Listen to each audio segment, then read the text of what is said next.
Bigfoot or Sasquatch. For 1,000 years, the Indians of the Great Northwest have talked of the legendary monster called Bigfoot or Sasquatch. Whether you are a believer or not, here's a dramatic new video of something. Oh, God. There's two of them, I guess. It has to make you start thinking. Doug Bruckner has the story. It's one of the most famous home movies ever made, taken more than 25 years ago by an amateur photographer named John Patterson. A huge, hairy, human-like beast walking upright through the Northern California forest. Bigfoot? Many believe it was. Certainly, it was the closest thing yet to scientific evidence that the legendary creature, Sasquatch, was out there. I haven't seen another movie on film that compares to that, and quite frankly, I don't think that any of the ones I have seen are even real. I think they're all faked. Patterson's is real. There have been thousands of Bigfoot sightings, but why was this the only film, the only image the world had of the beast? Well, we're about to see a remarkable new video shot just weeks ago. Oh, God. There's two of them, I guess. The discovery of this incredible new video came a month after we learned of recent Bigfoot sightings from a group of people who should know. For 1,000 years, the Indians of the Northwest have kept the legend of Bigfoot alive in campfire stories and in ancient tribal artwork. But for Idaho's Nez Perce tribe, Bigfoot's more than just a campfire story. Late this summer, this boy, Emil Arthur, reported seeing a huge creature steal a deer off a meat rack. A few days later, Becky Johnson and 7 friends spotted something on a hillside. They helped us reconstruct what happened. For some reason, I just happened to look up on the hill, and I said, Emil, come here and look at this. Come, what do you think that is? Is that what you saw a week ago, you know? Does that look like, it looks like a Bigfoot or something up there? He says, yes, that's what I saw. I had to stand about 7, 8 feet tall. It was broad. There was no neckline. I was walking on 2 feet. Susan Bushell is the curator of the Nez Perce Indian Museum. The museum is hundreds of yards away, and she saw it too. It wasn't a human. It was just too large to be a human. I know it wasn't a bear. I worked at Glacier National Park for 10 years. I've seen enough of grizzly bears and black bears, seen them both, you know, just on all fours and standing erect. I know what they look like, and it was absolutely not a bear. Only a few fuzzy tracks were left behind. But just a week later, an incredible video came to light. It came from this man, Paul Freeman, a man who studied the legend for years. If you're barefooted and set your foot in there, look like a little baby's foot in that track. It's probably 2 or 3 days old. They've been rained on. Spurred by the track discovery, the expedition even tried a helicopter armed with a heat-sensitive camera called a FLIR. The FLIR makes anything warm light up like a lantern.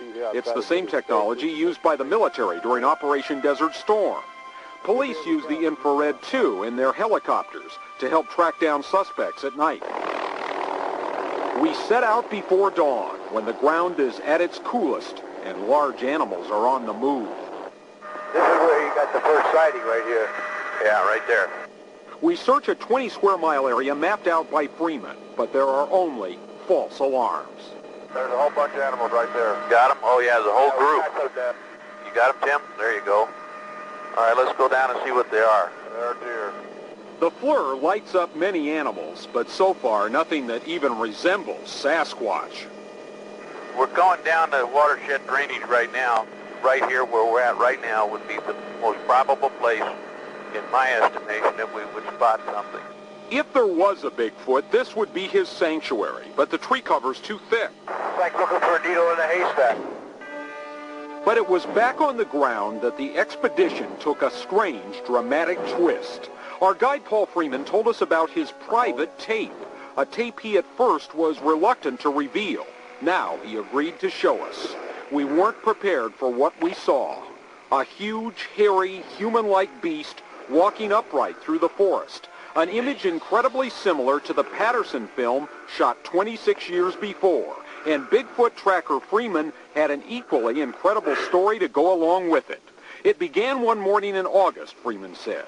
He had taken his video camera to a watering hole where he said he often found tracks. Yeah, it looks like they've been here. I just walked around to where the spring runs into the pond, and there were tracks in the mud, and it was still muddy. It hadn't even settled yet, so I said, gee, many Christmas, you know, one's already been here. It just must have run out of here. Freeman said he followed the fresh tracks, and then he saw it. I hear the brush popping and stuff. Oh, there he goes. Although the camera doesn't seem to catch it, Freeman says he spotted two of the creatures. Well, the big one, I first filmed was, looked like it was about 7.5, 8 feet tall and weighed 700 pounds. And then I lost it in the bush, and I was looking with my camera, and I seen this little one that's coming right at me. Oh, God. There's two of them, I guess. Freeman says the animals went into the timber. He followed. And that's whenever they started making all their noise. They screamed just like a cougar screaming, you know, but man, it makes the ground shake. Then Freeman says he hid in a ditch. I was like a little 5-year-old. I was crying, and I asked the man upstairs, you know, I said, hey, if you let me get out of here alive, I'll never bother these critters again, and I'm not going to.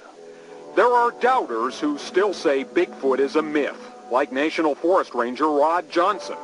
As many people as we have out, I find it kind of strange that only 1 or 2 people are the only ones that ever see it. When we have people out there day after day after day, 6 months every day in the field that have never seen a sign. They just don't want people up there, you know. If they tell the truth, they've probably got a building full of plaster casts and twisted off bushes and hair samples and everything else, you know. Nobody's yet proved this is or isn't tape of the beast that's frightened and eluded mankind throughout the ages. But there's the haunting similarity between this video and this. Images separated by 26 years. It's the real thing. They're there. Some cynics